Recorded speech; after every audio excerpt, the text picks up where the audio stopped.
Os gastos com obesidade têm alcançado cerca de 1,4 bilhão por ano aos cofres públicos com gastos no SUS e até 2060 isso pode representar quase 5% do nosso PIB. Para falar nesse contexto, sobre esse impacto da obesidade com esses números também na nossa vida, eu sou Mayara Padrão, esse é o Obesidade em Pauta e a gente vai conversar hoje com o Dr. Magno Mercedes, que é doutor em Ciências da Saúde, pesquisa clínica pela Universidade de Medicina da Universidade Federal da Bahia, é pró-reitor também da Universidade do Estado da Bahia, UNEB, professor em mestrado e doutorado em Ciências da Saúde pela FAMED, também na UFBA, pesquisador do Hospital da Obesidade e pesquisador também do CNPq em Medicina. Seja muito bem-vindo. Tudo bem, doutor Magno? Tudo bem, minha querida. É um prazer estar aqui com você. Bom, o prazer é todo nosso. A gente vai falar hoje sobre obesidade, essa pandemia silenciosa, como você bem coloca em seus estudos, que atinge hoje boa parte da população aqui no Brasil crescente. Quais são os riscos reais para a nossa saúde se nós formos deixando isso de lado e adiando a solução desse problema?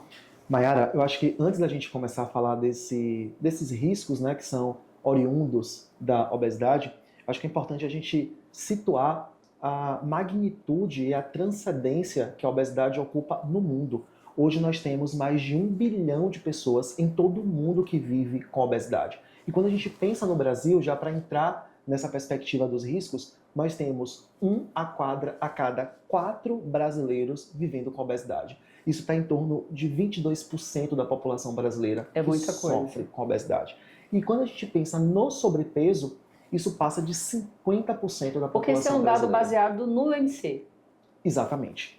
Vamos explicar aqui rapidamente como é que a gente calcula e por que esse número tem crescido tanto. Perfeito. Quando a gente pensa na obesidade calculada pelo índice de massa corporal, a gente acaba também tendo aí um dado, né, importante, um dado talvez subestimado, porque quando a gente avalia a obesidade pela composição corporal, certamente nós ainda teremos uma prevalência de obesidade muito maior do que o cálculo, né, que é um cálculo simples do IMC. Muita gente, inclusive, é obeso e não se considera também. Exatamente. As pessoas se colocam, né, como, olha, eu sou grande, eu tenho uma composição corporal maior, né, eu sou forte, e aí confunde muitas vezes a massa magra, que tem uma relação com a força, do que com esse excesso de tecido adiposo, que traz aí uma série de riscos, né, para a saúde, que já entra nessa primeira pergunta que você faz, muito importante, né, dos riscos que a obesidade traz. E a literatura e a mídia, né, o contexto social apresenta como um maior risco as doenças cardiovasculares, mas a gente precisa destacar que as doenças cerebrovasculares ocupam um importante lugar também como um desfecho principal da obesidade. Sem falar no sono, na qualidade de vida, na redução da mobilidade, né, dentre outras questões que nós podemos pontuar. Dentro dessa perspectiva, que nem todo mundo se considera obeso, sobre o mito do gordinho saudável. Aquele que faz os exames, eu estou bem porque todas as minhas taxas estão normais, a minha pressão arterial está normal. Qual é o grande risco de acreditar nesse mito, doutor?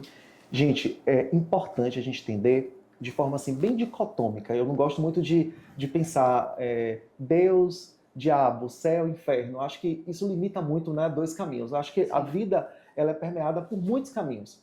Mas quando a gente fala da obesidade, essa é a visão. Não tem como ser obeso e ser saudável, né? Por quê? O indivíduo que vive com obesidade, o indivíduo que porta a obesidade, ele passa por um processo inflamatório crônico, né? Ele tem ali uma cronificação inflamatória, seja de baixa intensidade ou não, mas ele tem um contexto ali inflamatório pelo excesso de tecido adiposo. Então isso abre portas para vários desfechos, para várias doenças. Então não tem como você ter obesidade e ter saúde.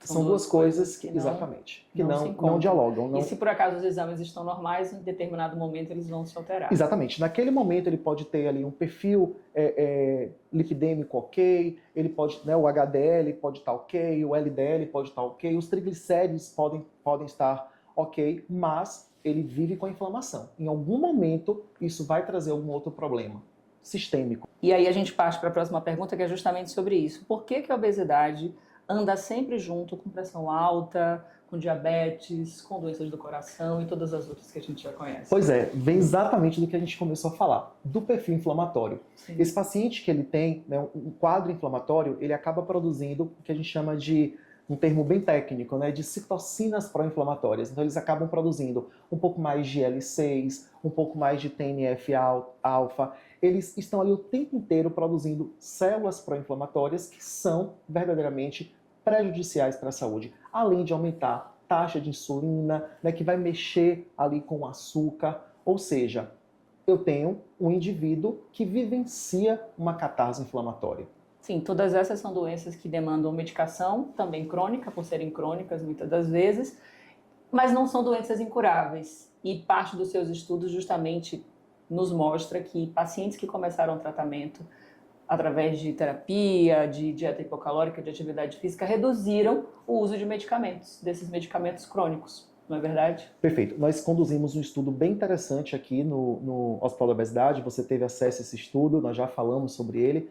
Um estudo bem interessante que nós conseguimos mostrar que após o tratamento no Hospital da Obesidade, né, o tratamento com tempo mínimo de 90 dias, nós conseguimos reduzir uma série de questões.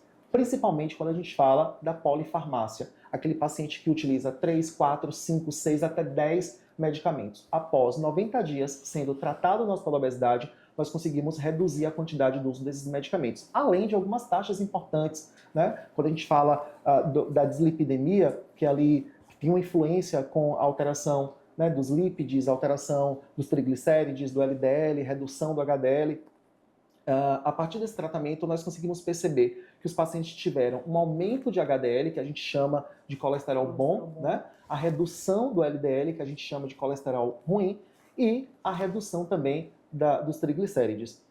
Uma coisa importante que você trouxe aí na sua fala, a obesidade ela não tem cura, ela tem controle, por ser uma doença crônica. Então, o indivíduo, apesar de ter a redução do uso desses medicamentos, né, de reduzir o quadro da polifarmácia, melhorar os seus lípides, ele continua obeso. Eu, por exemplo, sou uma pessoa obesa. Nesse momento eu me encontro eutrófico. Eu estou com o meu MC dentro da taxa de normalidade, o meu percentual de gordura está muito bom, mas a partir do momento que eu deixo de me tratar, eu volto de novo a ter ganho de peso. É verdade que as células de gordura elas só diminuem de tamanho, elas não morrem?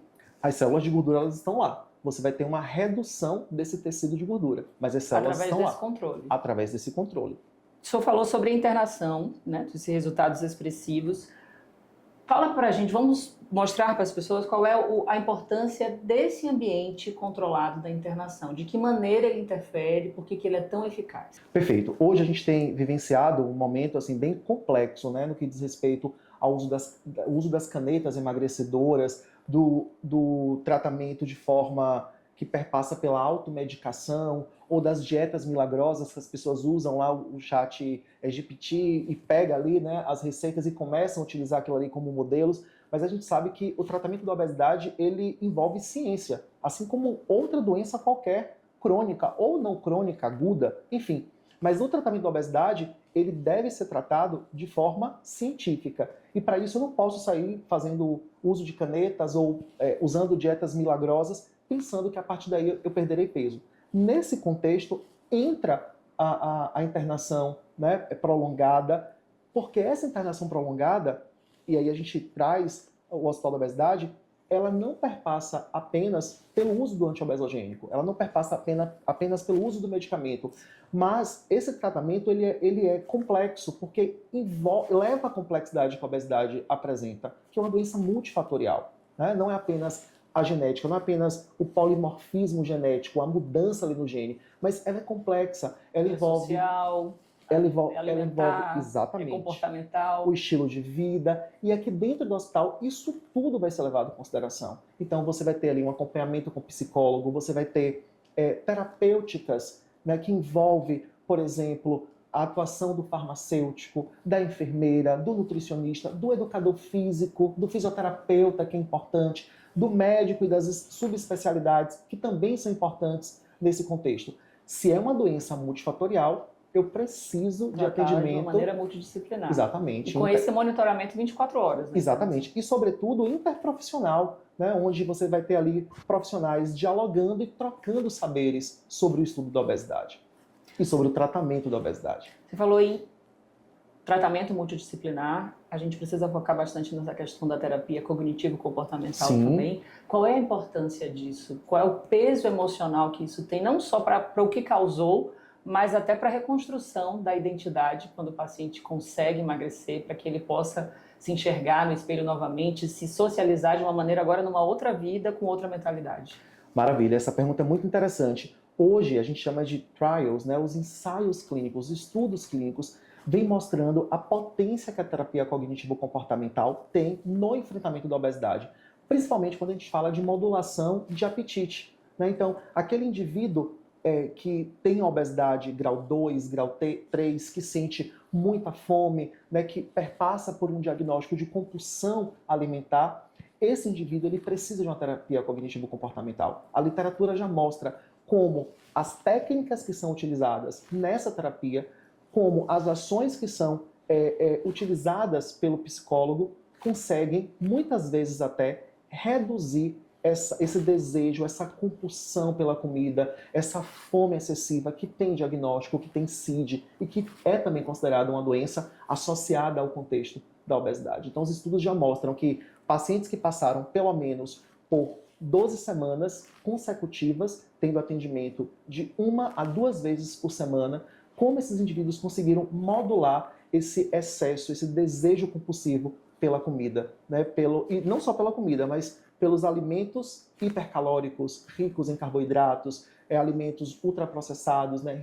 Rico em açúcares, que não são ideais para a saúde e que não são ideais para o contexto do indivíduo que vive com obesidade. E até mesmo para manutenção depois, eu acredito que Exatamente. seja importante, de maneira inconsciente, para a gente voltar a se reconhecer, Sim. voltar a comer e colocar todo o trabalho a perder, né? Você trouxe uma coisa importante, né? Como esse indivíduo se olha no espelho, né? Como esses distúrbios de autoimagem também são muito comuns nesses indivíduos que vivem com obesidade, principalmente a obesidade grau 2 e grau 3. Então, a terapia cognitivo-comportamental ela vai ter uma ação também direta nessa ação de como esse indivíduo passa a se enxergar, né, de como esse indivíduo passa a se ver. E aí a gente entra também numa discussão muito importante que é do próprio estigma, né? Então a obesidade ela precisa ocupar esse lugar, né, quando a gente fala do estigma, de que é uma doença como a outra qualquer crônica e que exige tratamento complexo. Olha só a hipertensão arterial, né? Quando a gente fala do diabetes mellitus, que todo mundo tem medo do diabetes mellitus tipo 2, dentre outras doenças, a obesidade ela ocupa esse mesmo lugar de cuidado multiprofissional, de cuidado pautado em evidência científica. Falando nessa inflamação em todas essas doenças que estão ligadas, há uma relação direta hoje, de todos os estudos que nós temos acesso, da obesidade com o câncer? Nossa. E se sim, quais são os tipos de câncer que estão mais nesse contexto aí, Gente, ligados a esse contexto da obesidade? Nós temos hoje mapeados diversos tipos de cânceres, Mas hoje, talvez o mais comum, né, quando envolve ali as mulheres acabam tendo uma prevalência muito maior de câncer, de obesidade do que os homens. E aí quando a gente vai para esse contexto da saúde feminina, o câncer de mama, ele tem uma relação muito forte. A questão que envolve ali, né, os cânceres endometriais tem uma relação muito forte também com a obesidade. O de cólon, nós vimos aí, por exemplo, né, a mídia, você acompanhou com certeza o desdobramento, né, do caso da Preta Gil, que tinha uma relação direta também com a obesidade. Então são diversos cânceres e quando a gente faz a prevenção da obesidade, não é apenas pensando, de novo, nas doenças cardiovasculares, mas prevenir a obesidade e tratar a obesidade é uma forma também de você estar prevenindo situação de câncer. Magno, e essa relação do ponto de vista da plausibilidade biológica? Como é que o câncer pode levar à obesidade? De novo, pela via da inflamação. Pela via da inflamação. Quando o senhor fala em pandemia silenciosa, isso quer dizer que o brasileiro vive menos ou ele vive pior com essa doença? Que apesar de não ser contagiosa, ela se alastra como se fosse uma pandemia mesmo. Gente, eu adoro suas entrevistas porque você já traz a pergunta e você também traz a resposta. Ele vive menos e, além de viver menos, ele vive também pior. A obesidade, ela afeta diretamente a qualidade de vida do indivíduo. E a expectativa também, né? E, consequentemente, a expectativa. Se você observar as pessoas com obesidade, principalmente grau 3, que já têm ali uma dificuldade na mobilidade, na deambulação, Gente, você ter dificuldade de andar é uma interferência direta na qualidade de vida. O sono, né? Eu conversava muito em minha casa com os meus familiares que à noite, muitas vezes, apesar de ter toda uma infraestrutura, você conseguia, no outro quarto, ouvir o ronco, né? Então, atrapalha, trazendo a apneia do sono. Olha que coisa chata, você acordar, muitas vezes, engasgado, né? Por um processo de obesidade, tendo dificuldade de respirar por conta do processo de obesidade. Sem falar, muitas vezes, nas relações, nas dificuldades que você tem de executar atividades de vida diária, né? Então, isso impacta na qualidade de vida e, consequentemente, de novo, pela via inflamatória e pelo risco que a gente começou as nossas perguntas, né? A nossa entrevista, os riscos que a obesidade traz. Então, hoje, nós podemos considerar a obesidade como um preditor para a doença renal. Então, imagine que o paciente ele pode começar a fazer uma diálise, né, a ter problema de insuficiência renal crônica por conta da obesidade. O indivíduo pode ter problemas respiratórios por conta da obesidade. Hoje tem um estudo bem legal que eu gosto muito na área da fonoaudiologia, da otorrino, que mostra que a obesidade ela pode influenciar diretamente na audição. Outros estudos já mostram, por exemplo, como a obesidade pode levar a doenças mentais. Outros trabalhos apresentam que a obesidade pode, por exemplo, levar a estresse ocupacional. Anda no hospital, né? A gente mapeia, a gente faz territorialização e a gente acaba encontrando muitos pacientes que, porventura, adentram, né, ali no D0 e no D90, quando eles saem, ou até mais tempo. E a primeira coisa que a gente nota é o sorriso do paciente. Eu acho que isso é importante também de ser colocado, até para a gente sair um pouco da clínica. Então, acho que o sorriso é a primeira coisa que a gente consegue perceber. É um sorriso diferente da entrada para a saída. E depois, até mesmo nas consultas, para manter ações que não tragam reganho de peso, né? Enfim, então acho que o sorriso é a primeira coisa que a gente percebe. Segundo, a mudança da indumentária, né, da vestimenta. Então, o paciente já começa a utilizar ali roupas mais justas, né, roupas mais apertadas, que trazem também um conforto estético importante, né? E do ponto de vista clínico, as mudanças de todas as taxas, né? Da bioquímica, que a gente consegue fazer essa comparação de antes e depois, de como é que estava, né? E agora, de fato, como está. E a saúde mental agradece. E aí, também. a saúde mental, daria para a gente fazer uma outra discussão aqui só de autoestima e de saúde mental. Verdade. Crianças podem se beneficiar com esse tipo de tratamento? Sim, com certeza. Na internação, internadas também? Sim, apesar de nós termos uma maior prevalência de obesidades em adultos, depois adolescentes, né, e depois as crianças ocupam aí o terceiro lugar, elas podem sim ser beneficiadas, né, com todo esse atendimento. E, obviamente, que o atendimento ele vai ser direcionado. A gente não tem aqui no hospital um atendimento padrão, né, para adulto, adolescente e criança. São protocolos personalizados. Exatamente, nós temos protocolos específicos, né? É medicina de precisão, é nutrição de precisão, é psicologia de precisão, é fonoaudiologia de precisão, é dermatologia de precisão, ou seja, para cada contexto individual, você vai ter um protocolo geral e as adaptações desse protocolo geral para o grupo populacional específico. Bom, a gente conversou muito mais, os assuntos não se esgotam, a gente certamente continuaria conversando aqui bastante, mas para encerrar, falando sobre a internação, você que pesquisa dentro e fora do hospital, qual é a comprovação da eficácia clínica desse tipo de tratamento? Maravilha. Nós temos o padrão ouro, que é a dieta. A dieta, ela sempre vai ser, né, a dietética, ela sempre vai ser ali o padrão ouro. Para além disso, nós temos também, né, os antiobesogênicos, né, os medicamentos, que lá fora eu tenho feito vários estudos e a gente consegue observar, né, de forma técnica, de forma científica, de forma metodológica, de que há verdadeiramente uma redução de peso. Mas quando a gente compara esses métodos, né, essas ações isoladamente com o que o hospital oferece, vamos lá, vamos imaginar que um medicamento ele consiga reduzir em torno de 12%, estou colocando lá em cima a média, de 10 a 12% do peso total. Beleza. A dieta, o indivíduo que faz somente dieta conseguiu alcançar em torno de 8 a 10%.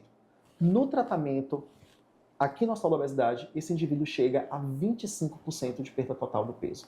Então, em todos os nossos estudos e comparando com outras literaturas nacionais e internacionais, o tratamento do nosso hospital ele é superior superior ao uso isolado do medicamento, porque aqui também usa medicamentos, né? Nós não estamos aqui demonizando os medicamentos, muito pelo contrário, eles são muito bem-vindos e Aliados. fazem parte, né, da ciência. Que bom que chegaram os antiobesogênicos, ainda mais que nós estamos falando de uma doença crônica que precisa de medicamento. Mas eu acho que a minha fala aqui não é apenas o medicamento, ou apenas a dieta, ou apenas a atividade física. É um conjunto. E aí o Hospital da Obesidade ele lança mão de um método científico, constrói um protocolo validado pela ciência e oferta esse protocolo mostrando que ele é superior a essas outras ofertas de forma isolada. E aí, para conhecer esse protocolo, o paciente vai ter que se internar aqui no hospital. É uma doença multidisciplinar e é assim que ela deve ser tratada, é assim que ela é tratada aqui no Hospital da Obesidade. Então, se você está buscando um tratamento seguro, com toda essa gama de profissionais para te acompanhar, esse, sem dúvida, é o lugar. Eu quero agradecer muito ao Dr. Magno aqui pelos esclarecimentos e falar para você continuar acompanhando os conteúdos nos canais de comunicação do Hospital da Obesidade. A gente volta em breve com mais assuntos para você por aqui. Tchau, tchau.